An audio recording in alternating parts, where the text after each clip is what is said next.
subscribe, please click the like button, share and subscribe. It's free. Now, during these proceedings, an exhibit has been handed up. It's exhibit triple G in brackets 1.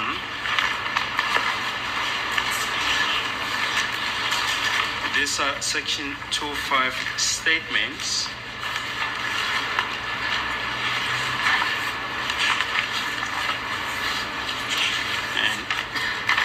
It is not in dispute that the number that is mentioned here is associated with the instrument that was used by accused number 3. I think you also referred in your evidence to a cell phone that was found in possession of accused number 3. Yes, in 2015, my lord, in February of 2015. Yebo ke ngoFebruary 2015 ngishilo ke noma ngikhulumele ke ngawo ukuthi ke kunomakhala ekhukhwini owatholwa kuyena ke umsolwa wesithathu. Can you just place that number on record?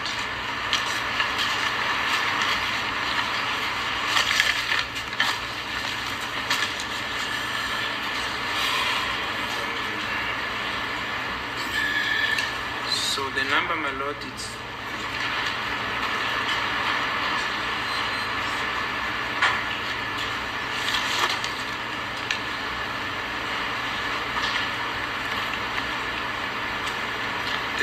the number, my lord, it's plus 2772 766 8169. Itamba ke ifundeka ngale ndlela ke 072 766 8169. Yes. That's the number, my lord. Just repeat that number again. Plus 27, I'm reading it as it is, my lord. It's basically 766 8169. So it's 2772 766 8169. Ifundeka ngaleyo ndlela ke leyo number plus 2772 766 8169.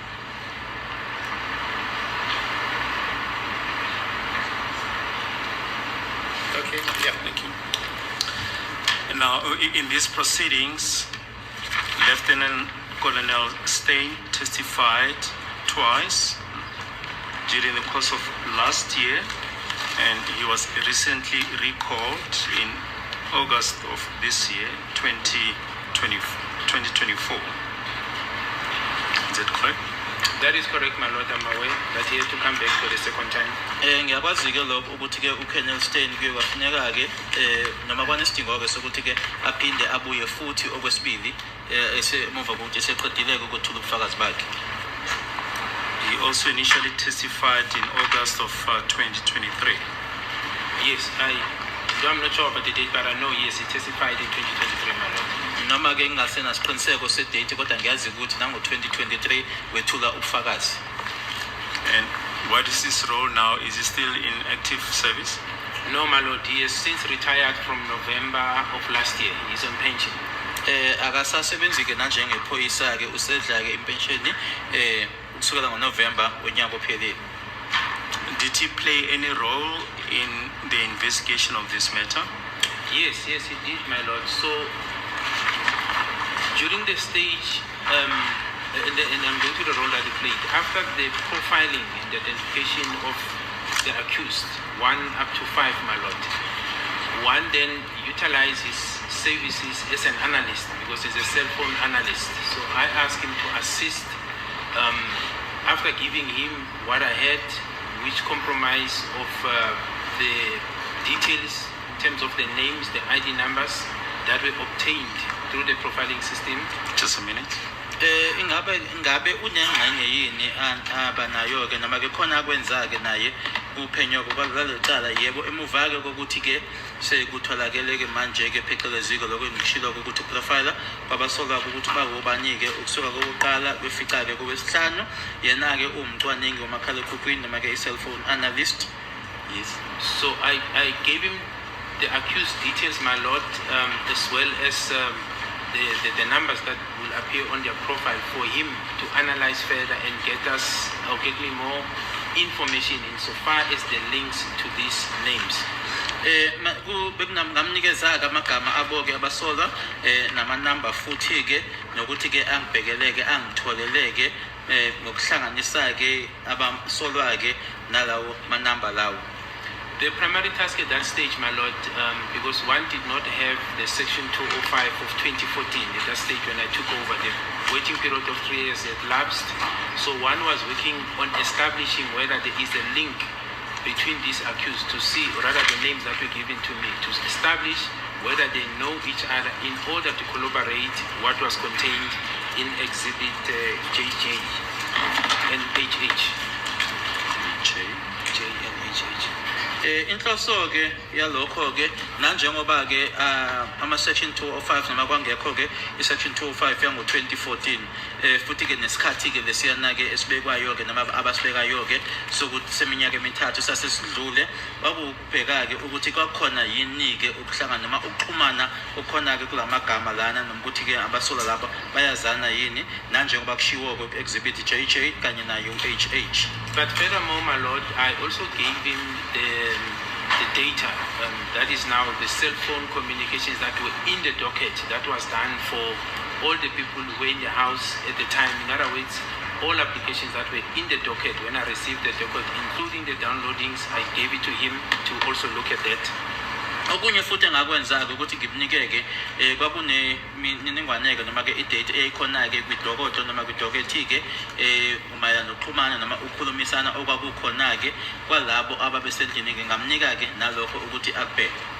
My lord, but my request to him as I was ending this thing that I received on the docket was firstly to authenticate the data that I was giving him, because he was an expert, to say, before you give me the end results as to whether whatever you find, please authenticate, check the authenticity of this data, and then you can work on it.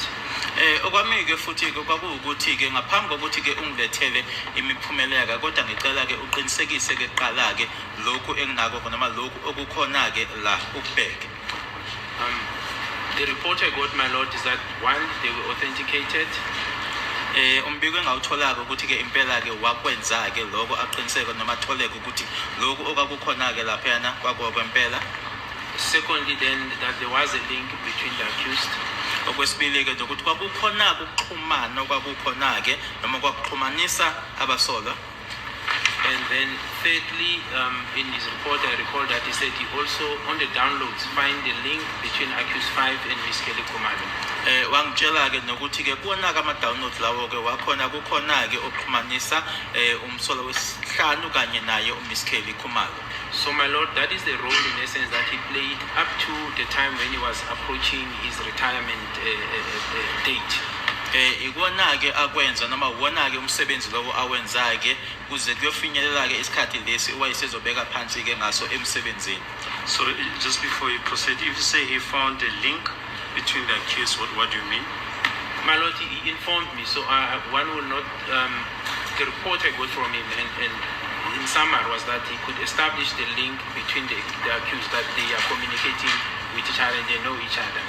Awangitshela kona-ke uma esithi khona ukuxhumana phakathi kwabasolwa-ke ukuthi-ke wathola-ke ukuthi-ke bayaxhumana-ke abasolwa futhi-ke bayazana. And I'm not quoting him verbatim, my lord, but I'm saying the essence was that there is a link between these accused. That's the essence of the report he gave me. Engikhulumayo-ke akuthi ukuthi-ke ngisho ncamashi lokho akusho kodwa nje ngingasho nje ukuthi-ke kusemqoka washo nje ukuthi kwakhona ukuxhumana okwakukhona phakathi kwabasolwa. And he further disposed that, my lord, in the form of a statement. I think there was also disc of his findings and his spider web matching all the expertise that they used there. Futhi-ke lokho-ke wabe esekubhala phansi-ke kwi-statement noma-ke sikhona i-statement asenza-ke mayela nalokho. In addition to that, my lord, I also asked him, other than just the analysis, but also not only to check also the 205, but also to analyze the downloads of the cell phone that was seized from accused number 3 in 2015. Ngaphelele nje kulokho ke okunye engamcela kona ke ukuthi ke acwaningeke lokho okwatholaka noma ke ama downloads lawo atholakala ku makhalekhukhwini wakhe umsolo wesithathu ngo-2015.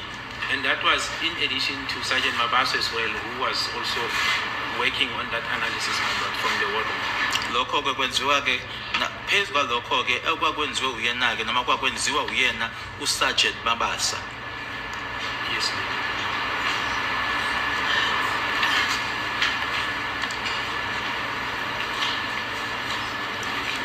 Perhaps, my lord, while I deal with the downloads, it may be prudent just to take it back to say these downloads, they were initially, and I want to take it back when this incident happened in 2014 on the 26th of October. What transpired, and basically talking to the existence of the downloads, what transpired after the incident happened, the investigation team at that time seized the cell phones from all the people who were inside the house, and Lieutenant Colonel Nidling is the one who took control of those cell phones. Mangabuyela emuva ke ukuthi ke kwithimba elaliphenya ke noma ithimba lokuqala elaliphenya ke bathatha ke noma babaphuca ke omakhalekhukhwini balabo bantu ababe phakathi ke endlini uma isigameko senzeka, futhi ke uLieutenant Colonel Nidling uyena ke owakwenza lokho noma uyena ke owaye ephethe lawo ma cell phones lawo. Thereafter, my lord, the said cell phones, including the one of Ms. Kelly Kumalo, were then handed over to Captain Mushwana, who was part of that team at the time. Futhi ke lawo ma cell phones lawo ke ufaka phakathi ke nawo ke I cell phone yakhe uMiss Kelly Khumalo kuyena ke uCaptain Mushwana owayingxenye ke yethimba eliphenyayo ngaleso sikhathi leso. Then the downloads, my lord, were done during that period, my lord, including on the cell phone of Miss Kelly Khumalo. So it was done there, stored, fast-tracking to 2020 when we came on board, or when rather Colonel Stein came on board and asked to analyze. Then he was able to take those downloads, analyze them, and then link the numbers that he saw there of one of these accused with Miss Kelly Khumalo. But the actual downloads, the actual was done in 2014, basically the same night, a few hours after the incident happened, my lord.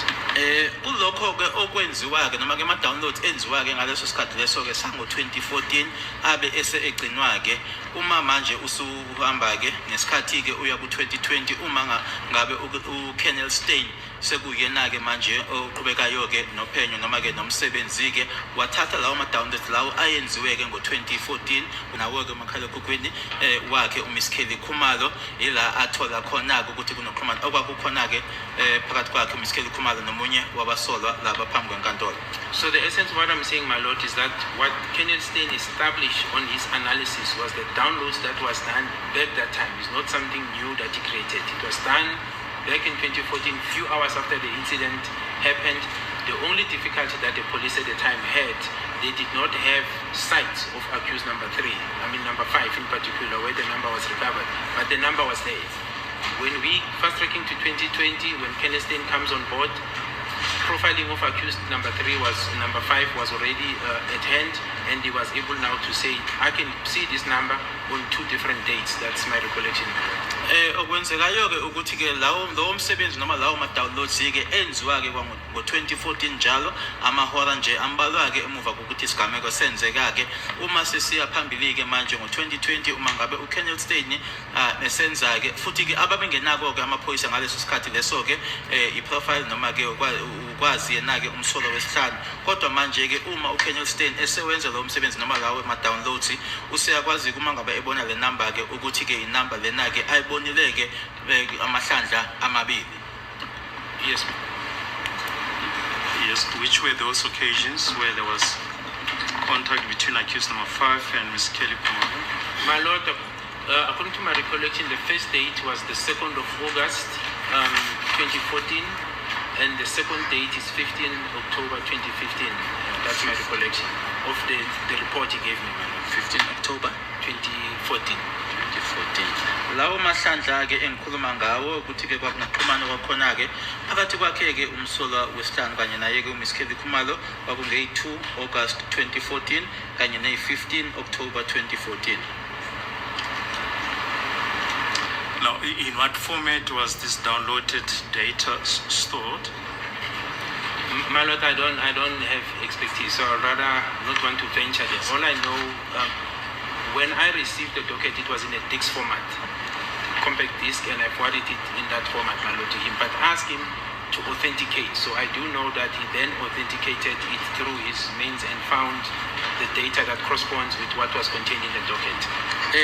Mina-ke uma ngidlulisela kena-ke kwakungiyidiski-ke leyo-ke wakwazi-ke ukuthi abheke athole ukuthi-ke kunjalo-ke ukuze ngizokuhlanganisa noma-ke ngizofaka kulona-ke idocket. Kodwa mina uma ngidlulisela kuyona-ke i-format noma-ke indlela-ke yayingayo wayayikwi-disk. Same with the section 205, my lord. They were in a DIX format, but same process. I said he must authenticate them because I wanted him to work on something that is authentic, seeing that the docket is exchanged various hands, just to make sure that we work on credible and reliable data. So it's same as with the, sorry, I just missed it. Same as with the format downloads, same with the section 205. He said, yeah, that's one thing. Na kuma 205 kwakukanjalo-ke nawo-ke uma ngiwadlulisa-ke na-ke kwakungediski-ke futhi ngamcela-ke futhi ukuthi kuqala-ke aqinisekise-ke ukuthi-ke iyona-ke impela ngoba ngangifuna-ke mnanje ngoba-ke amadokodo noma-ke idocket leli-ke lalisedlule kwizandla ey'ningi ukuthi kuqala-ke uma ngaphambi kokuthi asebenze enze isiqinisekiso sokuthi kuyikona. Now, what happened when Lieutenant Colonel Stein went on retirement? My lord, just before he went on retirement, just close to those months, I then requested Lieutenant Colonel Hobbs to assist. At the time, I do know that what was pressing was the analysis of cell phones related to accused 1 and 2. I remember that was the pressing issue, but fast tracking from there, my lord, he ended inheriting the entire data and the whole thing that Kenneth Stein did.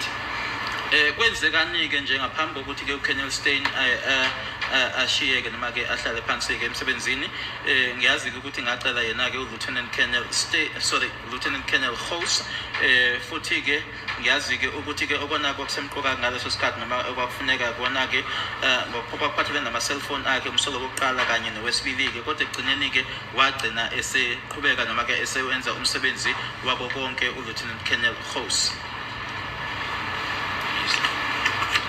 Yes, and what role did he play? Well, Lieutenant Colonel House, my lord, played the same role that Kenneth Stein was playing. He's an analyst, cell phone analyst. He was basically asked to do the same thing or to confirm the work that was done by Kenneth Stein. He played the same role, my lord. Akwenza-ke yena-ke uLieutenant Colonel House-ke wenza-ke umsebenzi owodwa-ke noma-ke ofanayo-ke nalo wenza uyena uLieutenant Colonel Stein wacelwa-ke futhi ukuthi abheke-ke aqinisekise-ke umsebenzi lowo wenza uyena uLieutenant Colonel Stein. But also, my lord, in addition to the analysis that he was doing, I think initially, as I said, it was in relation to accused 1 and 2 in terms of the data, the cell phones that was available, but also to see if he could establish a link with the other accused, my lord. Njengoba bese ngishilo-ke ukuthi-ke yena-ke kwakufanele ukuthi akwenzeke mayelana nemininingwane-ke emakhalekhukhwini bakhe kumangalo umsolo wokuqala kanye nowesibili-ke kodwa kwakuwukubheka-ke ukuxhumana okungabe kukhona-ke phakathi kwabasola. Now, my lord, what is also prudent to mention here is that although the 205, because I recall the 205 that both analysts were working on were either 2019 or 2018, so it was out of the period of the incident when it happened in 2014, and we could not get those records at that time when we took over. What was important to collaborate this document was the relationship, as I said, because names are mentioned, and one wanted to know that do these people know each other? Is there a link, as they are mentioned, that this is calling this one, they are discussion and so forth, and that was established. Lana njengoba bese ngishilo-ke ngaphambilini ukuthi-ke isikhathi-ke kwakuphakathi ku-2019 noma u-2018-ke futhi sasesidlulile-ke leso sikhathi leso ukuthi sasingathola-ke leyo mininingwane kodwa kwakusemqoka-ke lana ukubheka-ke ukuthi-ke labantu laba bayazana yini noma kukhona yini ukuxhumana noma ukukhulumisana phakathi kwabo futhi lokho-ke kwathola. Yes. Now, if you say the section 205s that you received were outside the period, from which period until which period were they? My lord, I wouldn't remember from the top of my head, but what I know is that they were we couldn't get the period for this accused. In other words, I did not personally apply for Section 205 that I received of 2014. We couldn't get that because the window period of 3 years had lapsed. So we had to work with what we've got.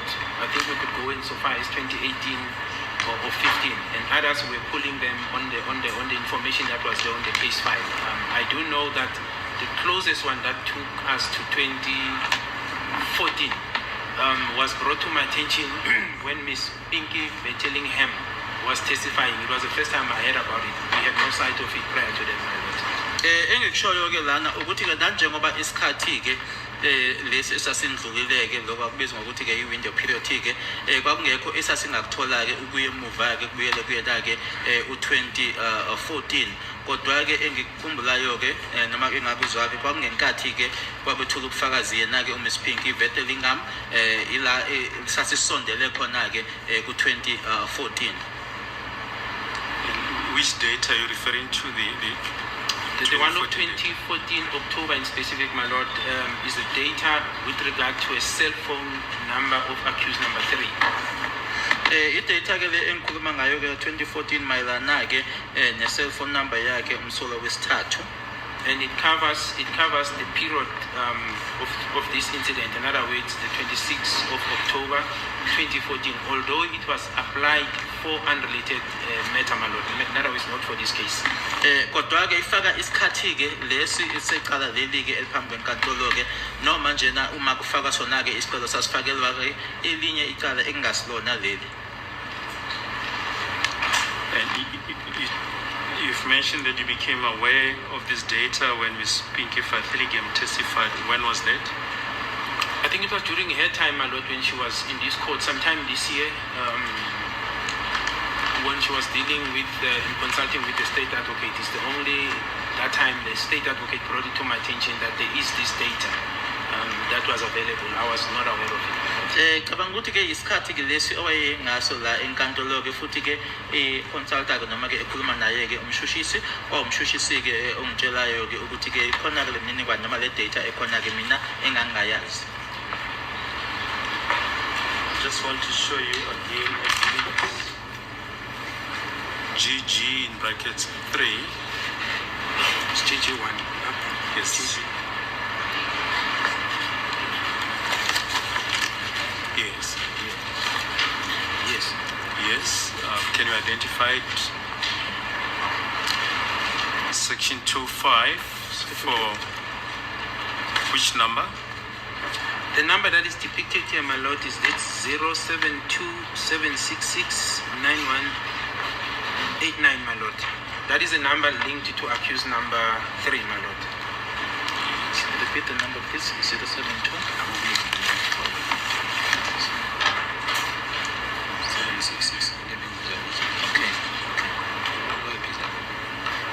Inamba ke lena engikhuluma ngayo ke u-072-766-8169 yona ke number le into ihlanganiswa nayo umsolo wesithathu. Now, you mentioned that you became aware of the data in 2014, the 2014 data when Ms. Or the cell phone data of accused number 3 when Ms. Pinky Bettellingham testified in this year in these proceedings. That's correct, my lord. It was just around when she was consulting with the state advocate regarding this her testimony. Kungesikhathi ke awayekhulumisana ngaso ke naye ke umshushisi yena uMiss Pinky Bettellingham mayelana ke necala leli noma ke lungiselela ukwethula kwakhe ubufakazi uma ke ngizwa noma ngazi ke ngale mininingwane noma le data yale number yango 2014.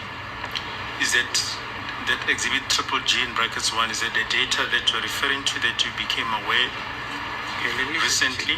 Let me check the dates, my lord.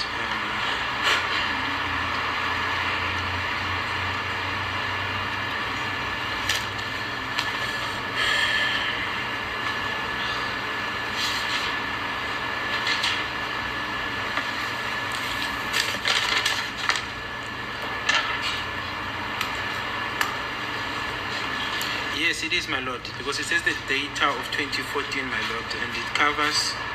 The court can just bear with me.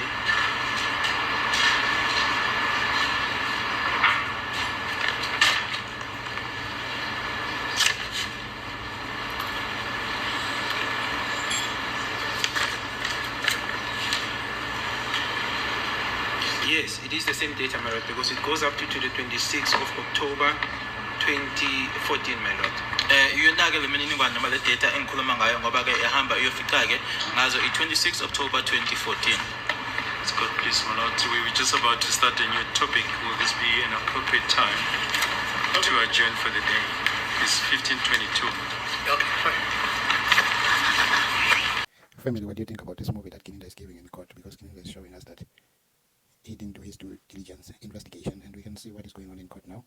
He's trying to explain himself. He's caught in between the rocks about all the lies that was told by Stein in court about the linkage of accused number 5 in their foreign data analysis that was done by Stein and whose. So it's really crazy because the PDF that was legit, they should have used that because there was nothing that was going to change. They should have got the right people and the right information, but they decided not to do that. So family, what do you think about what Gininda has just done here? This is damage control.